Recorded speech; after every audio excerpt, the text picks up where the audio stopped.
Hello అండి, how are you all? Welcome to Sandesh world. ఈరోజు మా కిచెన్లో కాకరకాయ ఉల్లికారం చేసుకుంటున్నాను, ఆనియన్తో అనమాట. సో దానికి కావాల్సింది మనకి కాకరకాయలు, మనకి ఉల్లికారం కాబట్టి మనకి ఆనియన్స్ కావాలి. సో ఇక్కడ ఉన్న ఇంగ్రీడియంట్స్ అన్నీ అంటే ధనియా, జీలకర్ర, సాల్ట్, పసుపు, కారము, వెల్లుల్లి, 1 టేబుల్ స్పూను ఉడతాలు, 1 టేబుల్ స్పూను పచ్చెనగపప్పు అనమాట. ఇంకా సాల్టు, కారం ఇవన్నీ మనకి కావాల్సినంత తీసుకోవాలి. సో ఇది నేను నా పద్ధతిలో చేసుకుంటున్నానండి. సో రకరకాలుగా చేస్తూ ఉంటారు. సో నేను ఎలా చేసుకుంటున్నానో చూపిస్తాను. కాకరకాయలని నేను లైట్గా పీల్ చేసేసుకున్నాను. ఎక్కువ పీల్ చేసుకోవాల్సిన అవసరం లేదు, కావాలంటే అలాగే కూడా ఉంచుకోవచ్చు. నేనైతే కొంచెం పీల్ చేశాను. సో వీటిని ఇలా ఒక సైజులో కట్ చేసుకున్నాను, పీసెస్ని చూడండి ఇలా ఒక సైజులో కట్ చేసుకున్నాను.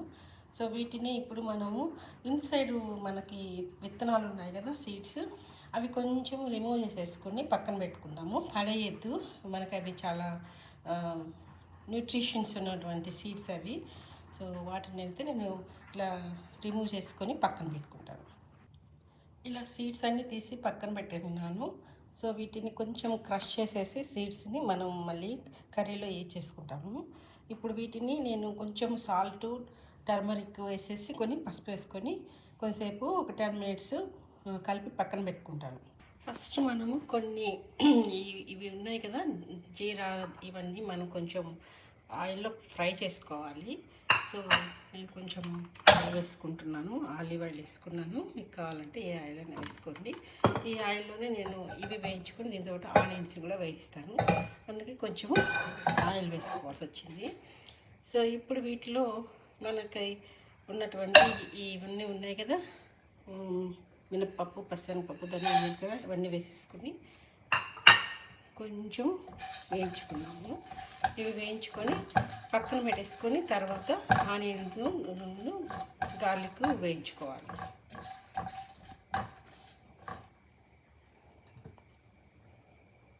మంచిగా స్మెల్ వస్తున్నాయి, ఫ్రై అయిపోతూ ఉన్నాయి. ఉల్లికారంలో చింతపండు కూడా వేసుకుంటారండి, కొంచెం పులుపు కావాలంటే కొంచెం జాగ్రి, బెల్లము, చింతపండు వేసుకుంటారు. నేనైతే ఇక్కడ చింతపండు వాడుకోవట్లేదు, నేను పర్సనల్గా దీంట్లో చింతపండు వేసుకోను. కావాలనుకున్న వాళ్ళు చేదు తగ్గడం కోసము కొంచెం చింతపండు కూడా వేసుకుంటారు, కొంచెం పుల్లగా ఉండడం కోసం కూడా. ఆనియన్స్ని నేను ఇలా ఫ్రై చేసుకుంటున్నాను. ఇవి కొంచెం మనకి మంచిగా రెడ్గా ఫ్రై చేసుకోవాలండి. ఇవి మంచిగా కుక్ అయితే మనకి కాకరకాయ ఫ్రై చాలా టేస్ట్ ఉంటుంది. సో కొంచెం రెడ్గా అయిన తర్వాత నేను దీనిని ఆఫ్ చేసేసుకొని మనం ముందు వేయించుకున్న ఉన్నాయి కదా పప్పులు, వాటితో కలిపి గ్రైండ్ చేసుకుంటాను.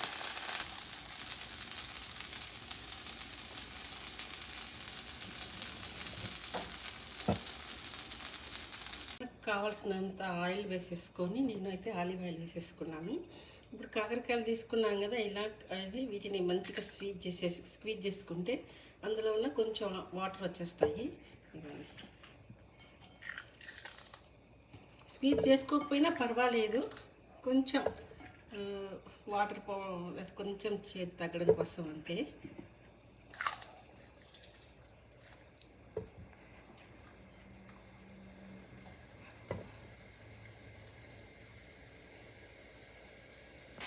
ఇవి నేను ఇలా వేసేసుకున్నాను. దీన్ని కొంచెంసేపు లిడ్ పెట్టుకొని మీడియంలో ఫ్రై చేసుకుంటాను, మీడియం ఫ్లేమ్ పెట్టుకొని.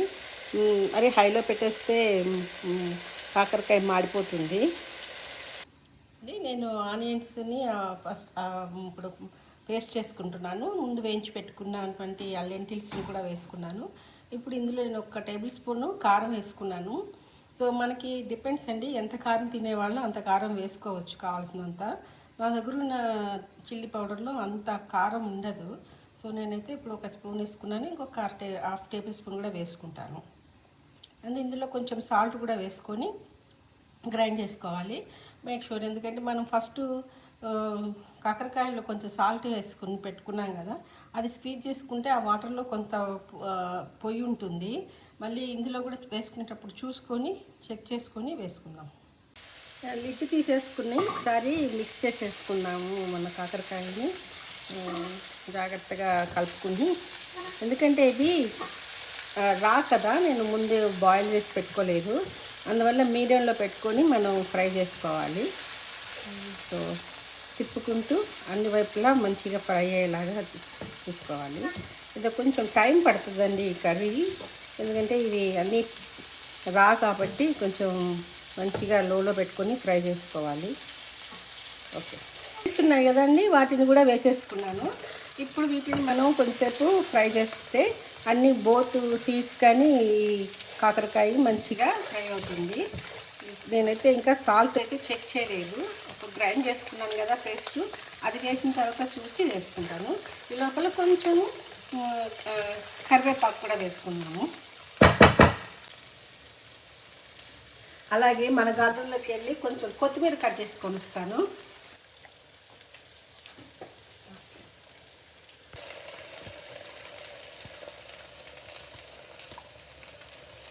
ఇది నేను గ్రైండ్ చేసుకున్న పేస్ట్ ఇది.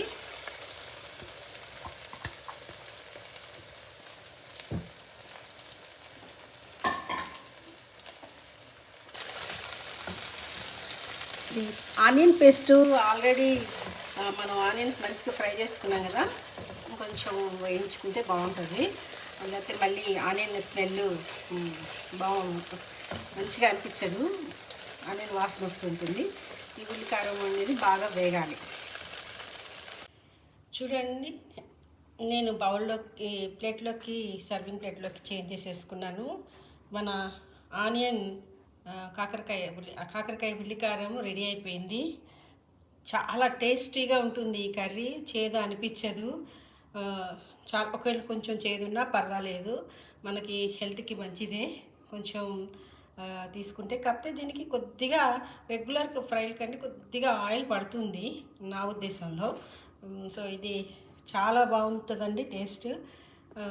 ఇక మనకి దీనిని యాక్చువల్గా రైస్తో తీసుకోవచ్చు, లేదంటే పుల్కాస్ చపాతీస్ ఏమైనా తీసుకోవచ్చు.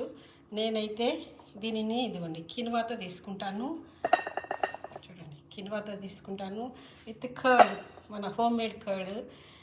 ఇది ఆసమ్ కాంబినేషన్ అండి, అస్సలు సూపర్ ఉంటుంది. మీకు కానీ నచ్చితే ఒక లైక్ ఇచ్చేసేయండి. చాలా రోజులు అయిపోయింది కుకింగ్ వీడియో పెట్టి, ఇవాళ పెడుతున్నాను. నచ్చితే లైక్ చేయండి, సబ్స్క్రైబ్ చేసుకోండి. సబ్స్క్రైబ్ చేసుకుంటున్న వాళ్ళందరికీ thank you. See you in next video.